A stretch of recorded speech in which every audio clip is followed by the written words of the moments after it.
Hi, I'm Maren from Chanhassen Library, and I'm going to share a watercolor landscape with you today. I think it's fairly simple that most anyone can do, and it's just a fun technique to try. And it doesn't require a lot of special things to do, but it'll be kind of a wintry landscape is what I talked about in the description. And this is like the winter mountain landscape that it's basically monochromatic, meaning just shades of one color or grays. And it is a gradation from the light sky down into the trees at the bottom of the mountains. So I'll show you the supplies that you'll need for it. Put this away. I did buy some inexpensive watercolor paper. I do recommend watercolor paper because watercolors, you're using water, the paper will buckle, and it is good to have watercolor paper for this project. But it doesn't have to be any fancy, expensive artist watercolor paper. This you could pick up at Target. I have a plate, a white plate that I'm using to mix my colors on. I did do a little experimenting. It will work to work on a white paper plate. It's better if you could use a real plate that'll wash off, but you can do it on this if you don't have a white plate. It's good to have some paper towels on hand. I have a large cup of clean water. I also have some inexpensive brushes that you can get through the school supply section. I did get these at Target. And also the watercolors. You don't need a fancy set. Even you could just use a basic, 8-color palette. I'm mostly going to be using the black, a blue, and a green to mix a nice rich dark gray. So to get started, I did plan that I would have an 8x10 picture frame to put this in. So I have drawn a 7x9 rectangle to start with. And so I'm just gonna get started. I've already mixed up some gray here. Oh, I forgot the other thing. You may want a hairdryer on hand too to speed the process. Not absolutely necessary, but it'll help if you have one. So anyway, to get going, I have mixed up a big puddle of a gray, and the way I got this gray was by mixing black and blue and green. So in nature, you never have a true black. It's always a combination of colors mixed together to give you a black. And I always think it looks nicer and you have a richer gray if you use a combination of colors. So I've got a nice pool put together, but when you're doing this, you're gonna get a lot of watercolor on your brush and just mix it together on there. And then I'm gonna wash it out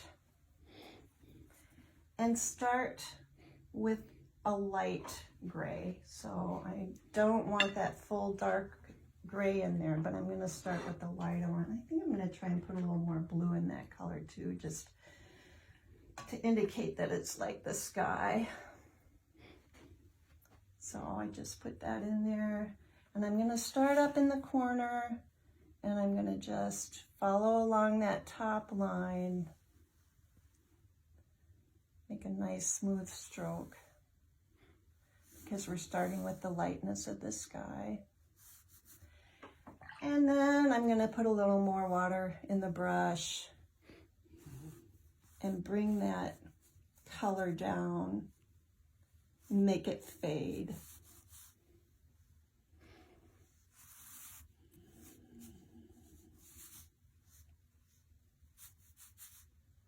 There. a little bit more water in there, almost perfectly clear. And so you'll see that the color doesn't get real even. I'm going to come back and maybe put a little bit of color in there. So this could be like clouds, and this is what's called wet on wet technique, where you already have a wet wash that you've put down on your paper, and then you come in with a little other color or more pigment, more color on your brush. And you can see how you don't get a sharp line. The watercolor starts to bleed and make some nice, interesting shapes. So I'm just gonna kind of pretend like I have some nice clouds here. And then I'm gonna fade that wash out to nothing. Now next, I am going to dry that line because I'm going to come in with another layer of color that looks like a mountain. I don't have a whole lot of water on here, and you do want to watch how you do this. You don't want to come real close up on the paper and go full blast on it, but keep it up a little ways because the water will move around with the color and you could go outside the lines. You could end up with an interesting effect, but here I go.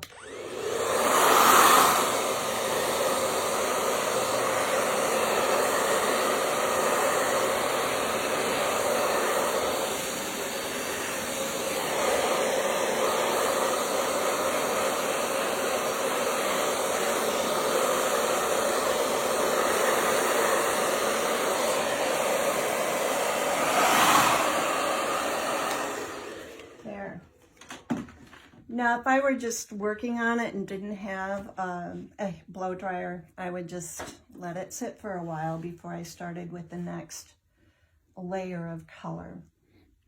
So now I want to try and make this look like mountains, and this is pretty dry. Well, I can feel it on the paper a little bit still, but I'm still going to come in. I think it's dry enough that I can start the next line. So I'm going to come in with a little darker wash than what I had for this guy, and I'm going to start coming down from one side over to the other like it's a mountain ridge.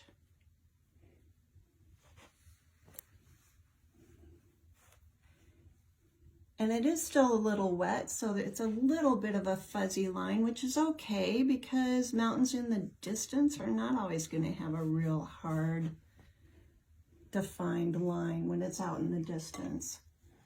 So a little more water on my brush, and I'm going to fade it out again and bring it down the sides here.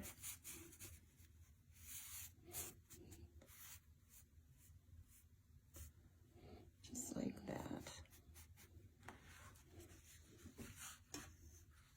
And I'm wiping off my brush to clean it out. I'm getting a little more water, and I'm just going to fade it out a little bit.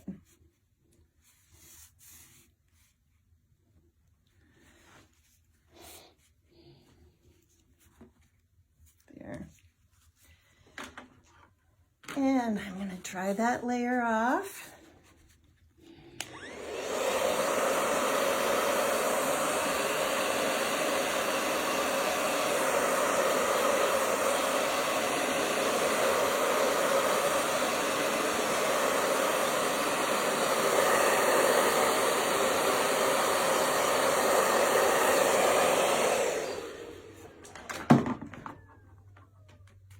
Yep, that feels pretty good. So now I'm going to start with the next layer of color, and I'm going to go a little darker, put a little more pigment in it, and start over here, I think. Bring it down like it's another mountain ridge, and put a little more. The reason I got it dry is because I do want that line to be a little more defined. And I'm just going to add more color in.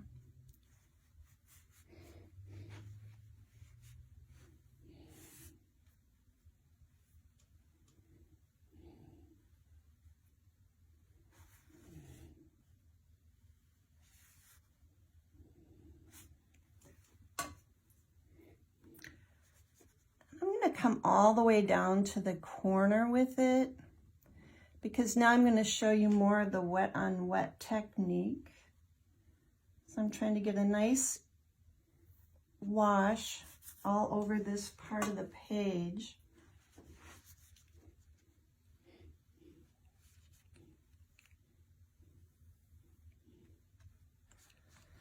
But now I'm going to make a little more of that gray, but I'm going to add some more color in it. So I've got my blue and my green. And just kind of bring in some more color here. And it's all going to be kind of fuzzy, like it's more mountain ridge still in the distance.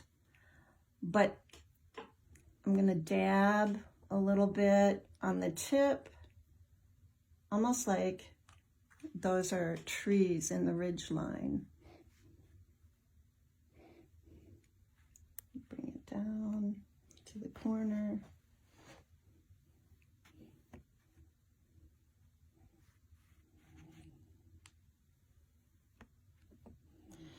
And you can see where you put wet pigment into the what's already down there. It just makes some fuzziness that's just kind of a nice artistic effect. And I'm going to get some little more green and black together and kind of dab it in just to see what happens.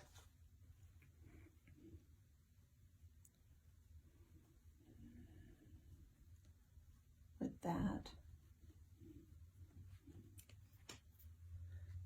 Bring it down.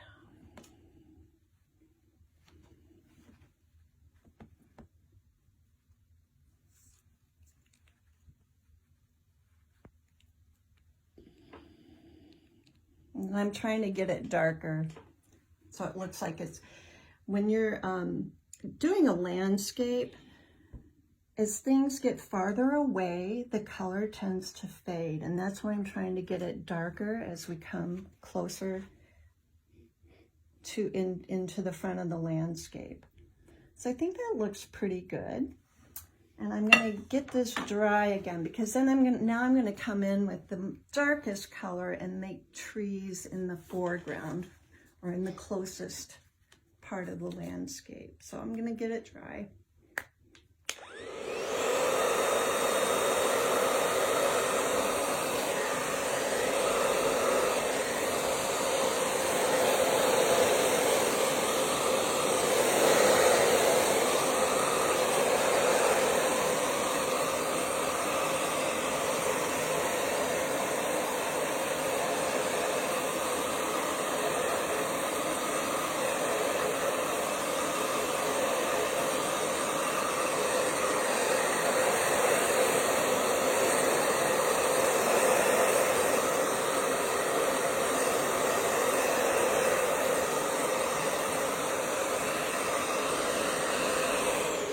So as I'm doing that, I'm watching to see that the color doesn't move around too much or it's going to go over the border. If you wanted, you could do this a full 8 by 10, but I was thinking it'd be kind of nice to leave it so you can see that when it's framed, see the border. It's kind of fun to just have an uneven, loose looking border on it to show that it is a piece of work, a piece of art. So I think that's pretty dry enough to show you the next layer, which will be the pine trees in the foreground. And so for this, I want to get as dark as I can. I'm going back in for my green and my blue and my black. I'm just trying to load that up with as much pigment as I can. I'm going to check it on here to see. I think that's a pretty nice gray there. I'm going to try and put a little more green in it to indicate that, hey, it's a pine tree. There's some green in there. So now I'm going to take the tip of my brush and I'm just going to make a squiggle and some lines this way to show that I've got a tree here in the foreground.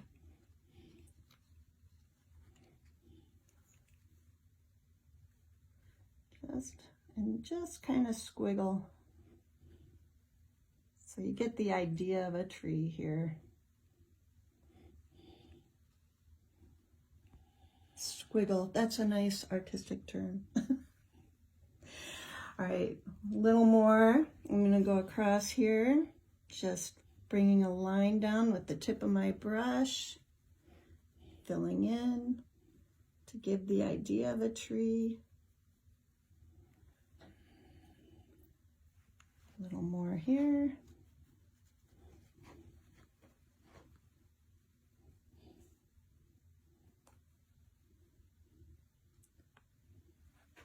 Just kind of scribbling.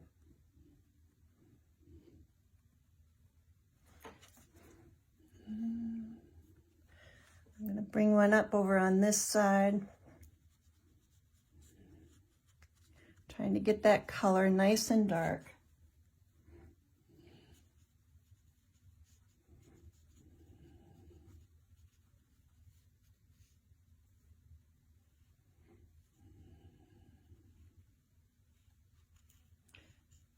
And this is just kind of random, whatever looks good to you. Does not have to be anything perfect.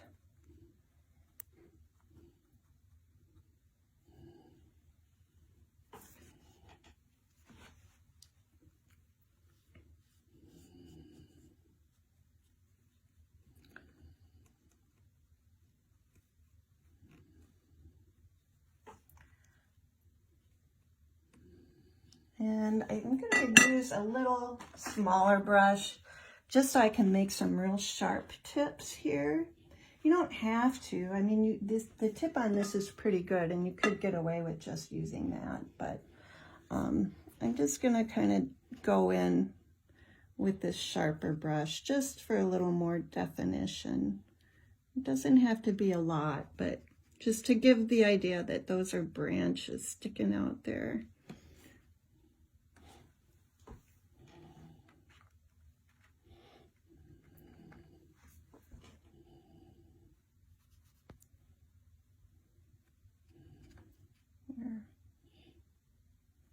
I might do a little up in here too, just to give the idea that there's some trees in there out in the distance.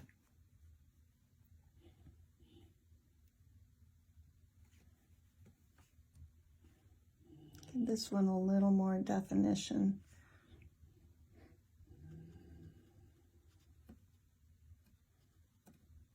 This is kind of the fun part.